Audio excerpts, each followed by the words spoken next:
يا أيها الناس اعبدوا ربكم الذي خلقكم والذين من قبلكم لعلكم تتقون الذي جعل لكم الأرض فراشا والسماء بناء وأنزل من السماء ماء فأخرج به من الثمرات رزقا لكم فلا تجعلوا لله أندادا وأنتم تعلمون وإن كنتم في ريب مما نزلنا على عبدنا فأتوا بسورة من مثله وادعوا شهداءكم من دون الله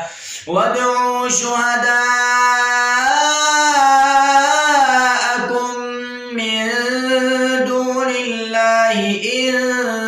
كنتم صادقين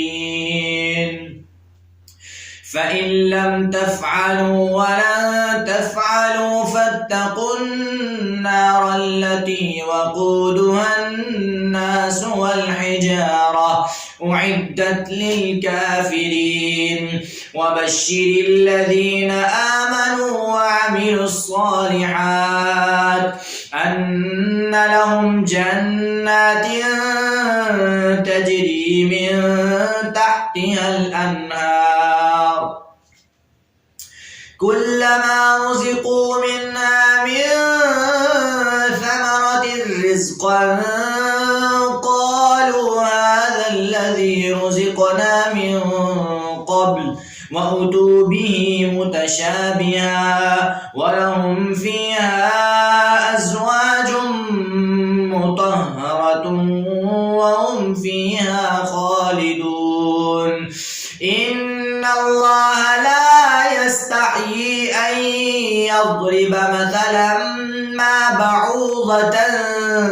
فما فوقها فأما الذين آمنوا فيعلمون أنه الحق من ربهم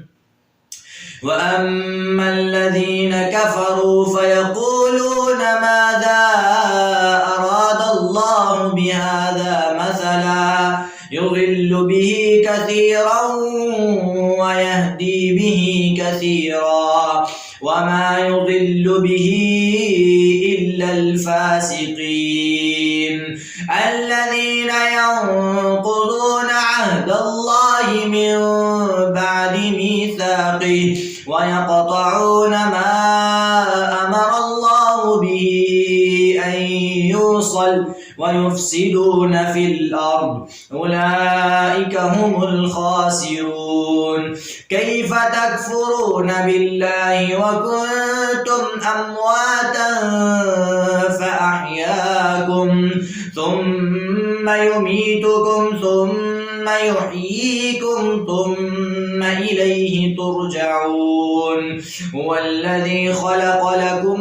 ما في الأرض جميعا ثم استوى إلى السماء